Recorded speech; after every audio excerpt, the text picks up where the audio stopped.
Yes. How has the program grown since the incarnation of the program to today?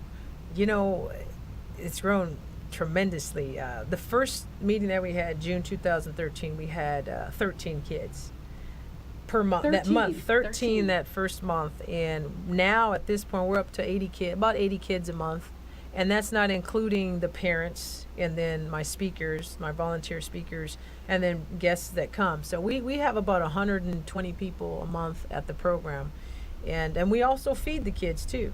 So we feed them, we give them drinks, we feed the parents. So, and all of this is free. So, we're also at numbers right now. We're over 700 and now we're at like 760 graduates, I believe. The numbers are accurate here. We're now at 772 graduates. Wow.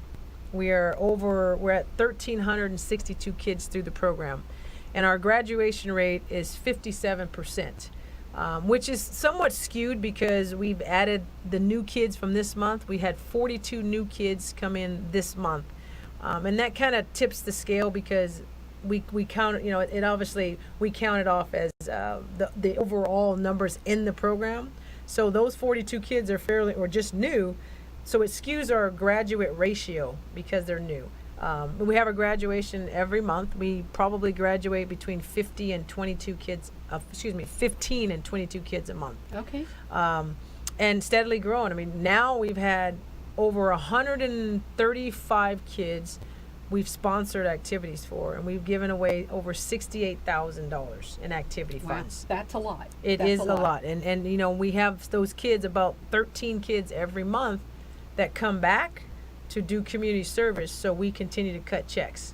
So we've had kids that are in our program up two plus years that are still receiving monies for their activity.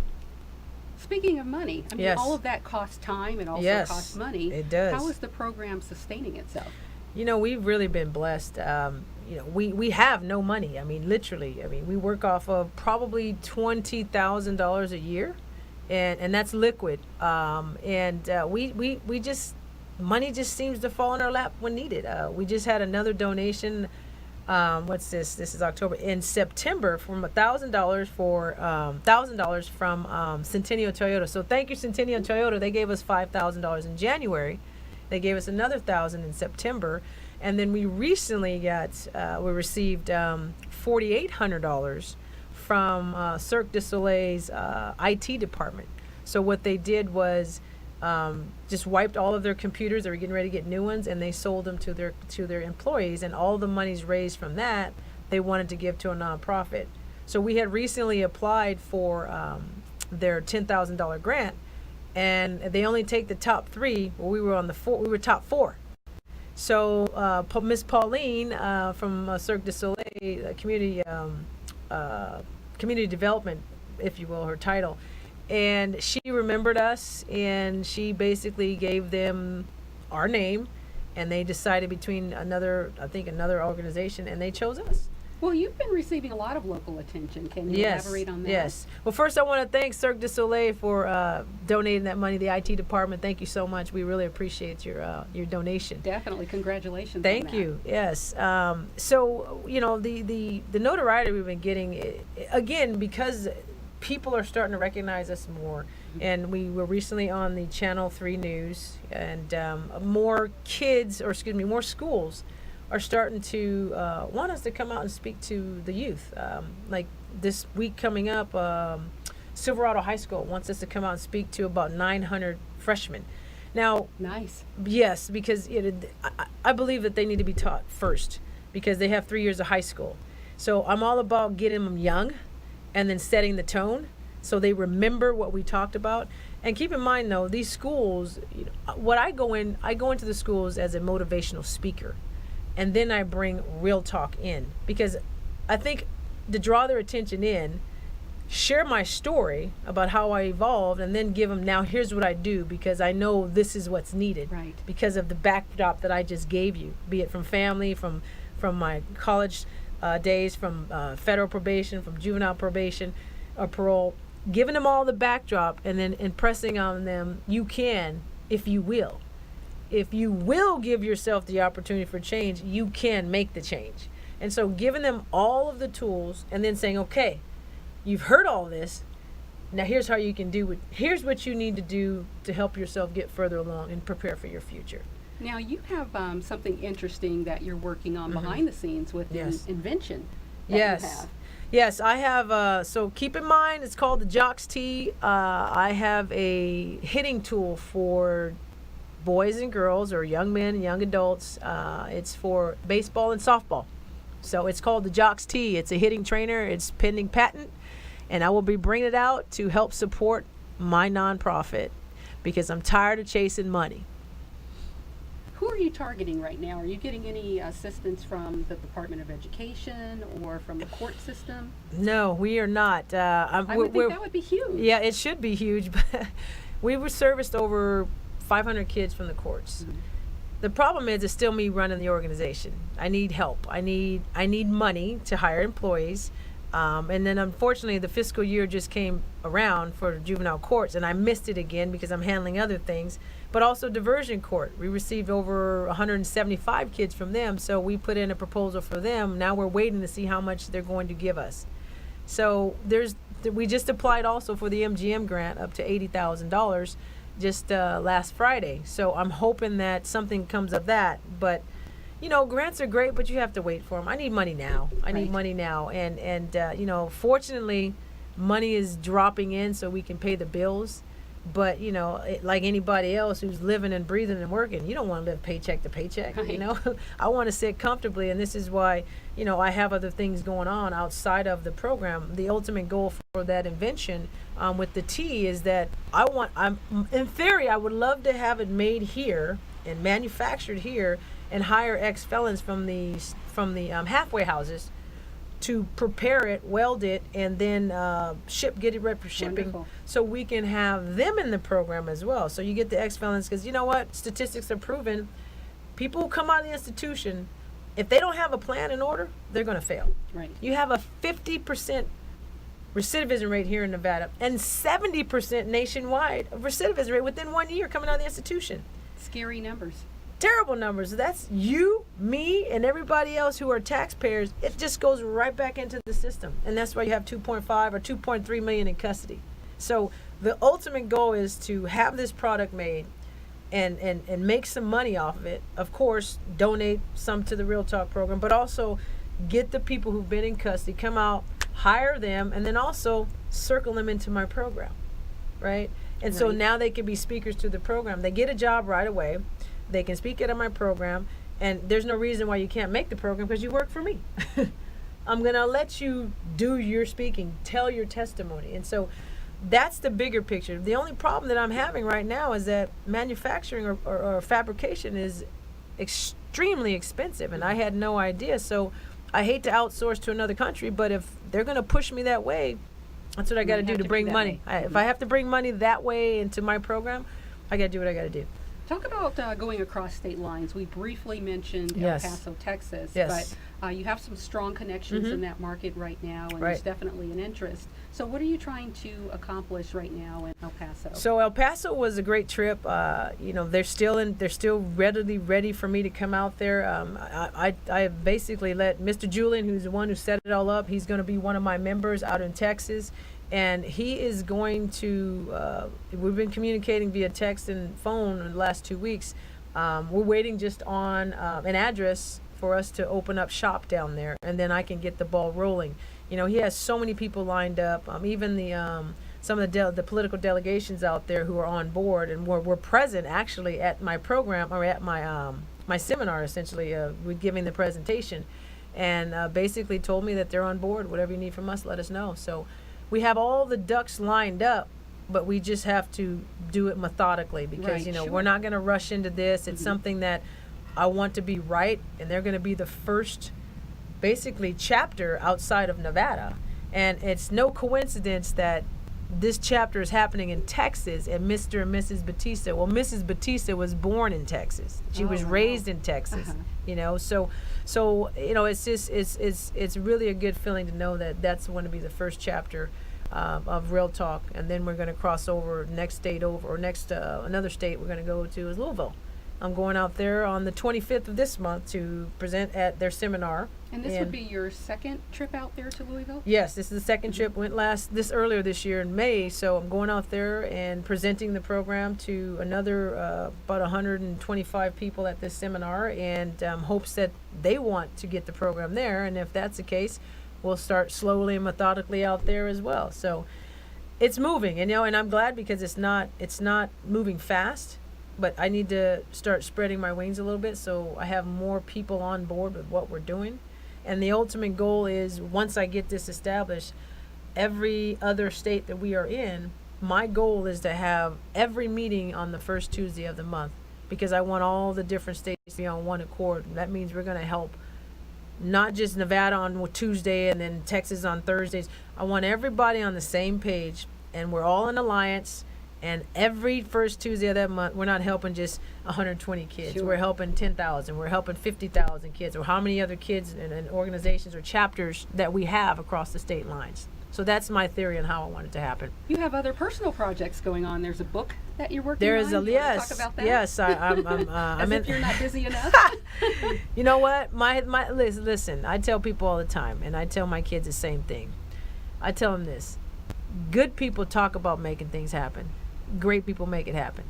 And that's what I'm rolling with. I want to make things happen, not just for me, but for these kids and for the people that I surround myself in my program, and to draw attention to us so people can see that it is genuine, it is authentic, and we speak about it, we are about it. And the money is going where it's supposed to go.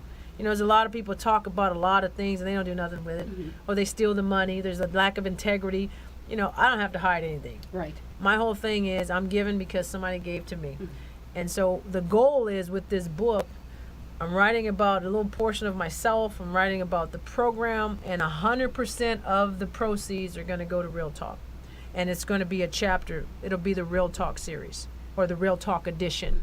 And then as we grow, it's going to grow as well. What are some of the other program needs that you have right now, or you see in the immediate future once you start? An office space, Okay. office space, and funding. If we can get funding, we can get our office space. Because right now, where we are right now, eventually we're going to have to leave. I'm thinking within the next 6 months, and we don't have funding to have to have an office. So we need an office space, and we need a building, basically a building to operate out of, because all this stuff is still in my house for 5 years now. So we're picking up, loading, and then taking to the actual community center where they're allowing us to do the services. You've talked about taking this program potentially into the prison system. Yes. What's your vision for that, and what would you hope to accomplish?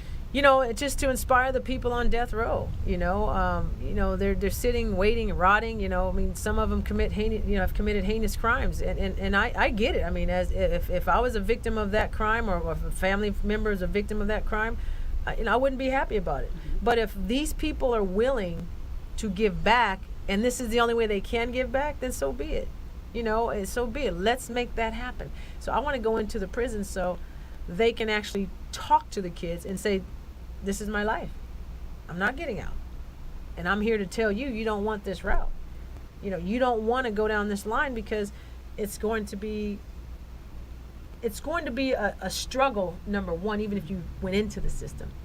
But doing a death row sentence, you don't see the light. Right. And so bringing that into the monthly program and allowing the kids to see it, not just hear it from the guys who are out, but actually be able to see it with these people never getting out. And I think when you hit them hard and open their eyes, they're either going to do two things. They're going to get it or not. And that's okay, because we've given it to you. Now there's no excuses. And I always tell them, look, I would much rather use you kids that come through the program and get something out of it. I'd much rather use you as our guest closing speaker, who's never been in trouble or was in trouble at juvenile but never went to the adult system. Right.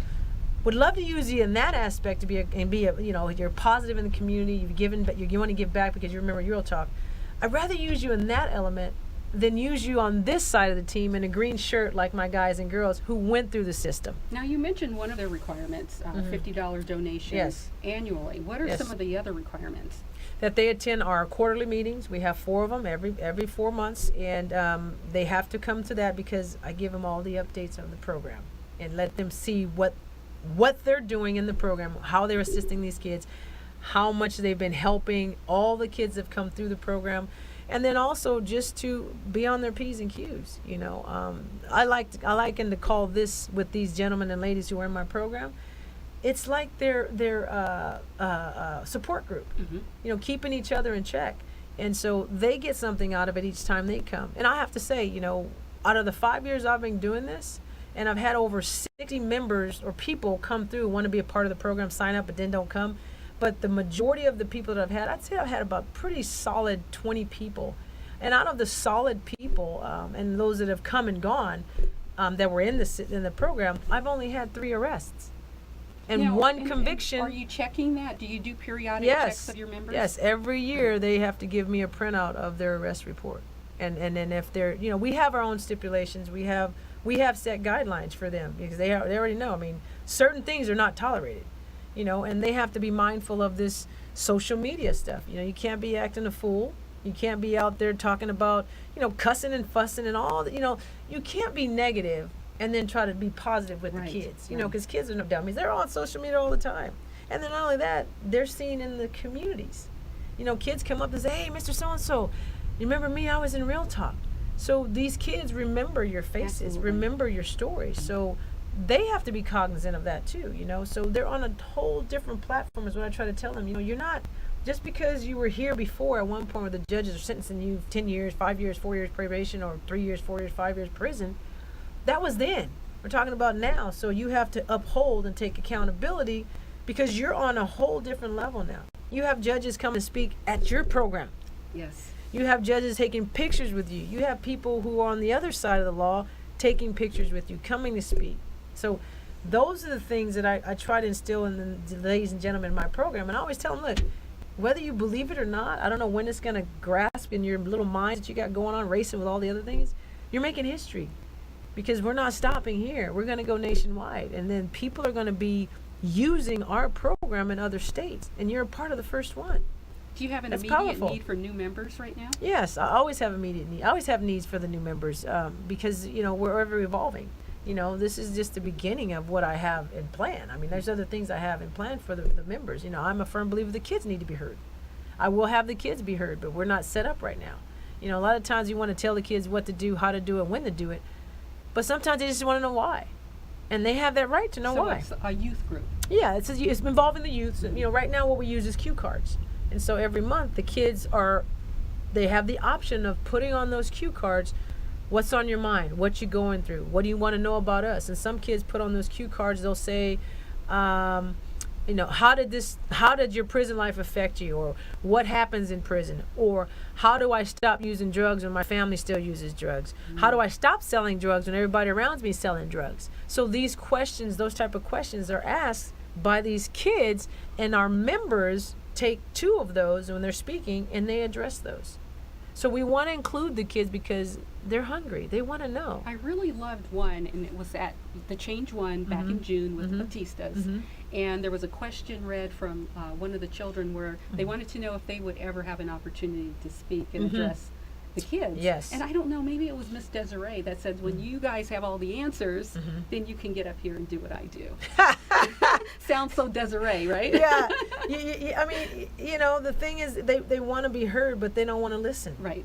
And that's what I just told them at the last Tuesday's meeting. I says, you need to, number one, understand what respect means. It doesn't start with you being respectful to me. It's being respectful to yourself first. How can you respect anybody else? You're not respectful yourself, mind, body, and soul. So you're sitting there and you're not even respecting us and you want to be heard. I get you want to be heard, but let's show me that you deserve to be heard. Right. Right? And so trying to get these kids to understand that, just because you don't want to be a part of this right now doesn't mean you don't listen. A lot of the kids, they hear things, and I shared with them, there's a difference between hearing and listening. Hearing is, I can hear a tune. I can't, listening, you don't analyze a tune, you hear it. Right. A finger snap, you hear it. You don't analyze a snap, it's just a snap, you hear it. But I shared with them, but when we're talking to you, when my members are talking to you, I expect you to be respectful and listen, because when you listen, you're analyzing. You're starting to think about, yeah, I did have a friend that did the same thing, and wow, I didn't know that this is what happens if he gets caught. This is how much time he's going to get. Right. So all of these things that we're talking to the kids about, I expect them to listen. But research has proven, you know what? They're only going to take about 20% of what you share with them. And I'm okay with the 20. I'll lose the 80, but if they take 20% of that. Where the problem lies is if they don't take any percent. Exactly. And they just tune it out and Right. they just go on about their business. Now, if we allowed them to keep these cell phones with them at the program, we would never see their face. They would all be like this. Seriously. And, you know, and some of the kids, you know, I don't allow them to be disrespectful. You know, if I tell you to sit up, you sit up. It's either you sit up or you get up. There's no in betweens. You're going to sit here and pay attention and sit up, or you're going to get out of my program. Well, I definitely want to be able to get this in. If someone wants to get additional information about the program or donate, Sure. how can they reach you? They can reach us. If you really want to donate to the program, you can always send us a check, 401 South 4th Street, suite number 80, or you can go to our website, www.realtalkyp.org. That would be great. We are in need of volunteers. We are in need of funding. We are in need of people who would want to come out and check the program out. I want to make certain that we do not do it sex offenders. So if that's you, don't contact us. And just a reminder, I want to remind people that our show airs the second Tuesday of every month at 1 p.m. right here on WCOBM. Cherie, thank you so much for your time today. Thank you, Melissa. Appreciate you You're always. welcome. We'll see you guys next month.